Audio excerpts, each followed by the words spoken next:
Voilà, mes chers amis YouTube, je vais vous raconter une histoire assez marrante qui faut de l'humour. Parce que je parle de choses graves, difficiles, mais dans ma vie, j'ai toujours eu pour principe de rigoler.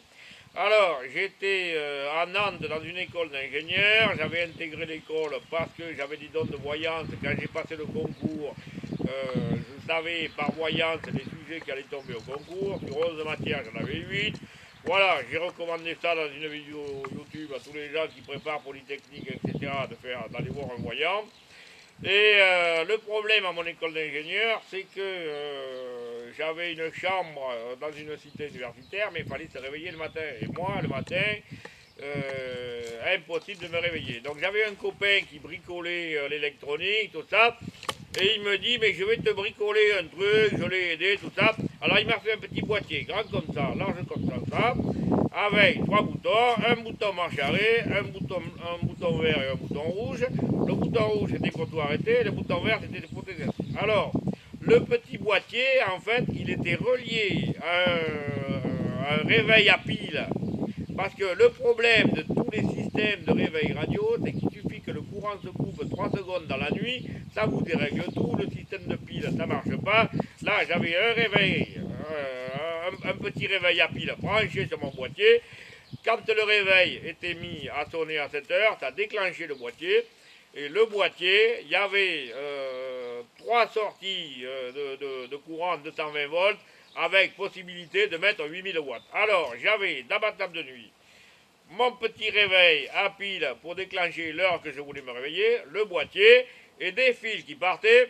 Alors, pour me réveiller, j'avais branché sur mon petit boîtier, euh, pour l'été, un ventilateur, un énorme ventilateur qui me soufflait de l'air dans la figure.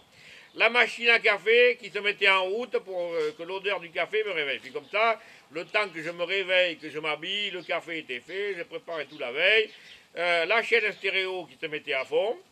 Alors moi, les voisins de ma chambre, ça faisait un peu de bruit, mais tout le monde se levait le matin. Là où ça a été super rigolo, c'est qu'un jour, j'ai une amie étudiante qui me dit, Jean-Luc, est-ce que tu t'en vas en vacances, est-ce que je pourrais t'emprunter ta chambre? Alors j'ai dit, pas de problème, je te prête ma chambre, voilà la clé, tout ça. Et je lui ai rien dit. J'ai branché à 6 heures du matin mon système de réveil avec mon boîtier électronique, ce qui fait que mon ami s'est trouvé à 6 heures du matin. Le ventilateur s'est enclenché, elle était complètement paniquée, la chaîne stéréo s'est mise en route, la machine à café faisait le café, et elle m'a dit ça a été la grande frayeur de ma vie. Alors elle a fini par trouver le fil électrique, elle a tout débranché, et puis elle m'a dit mais des blagues on m'en a fait, mais alors comme celle-là, jamais.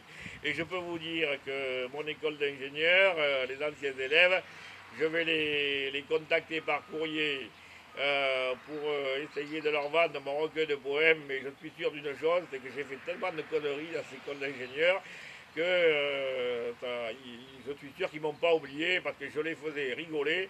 Et il y a une chose que je raconterai plus tard, c'est que je faisais les mariages. Voilà. Et puis, c'est comme ça que je me réveillais en entendant. A plus.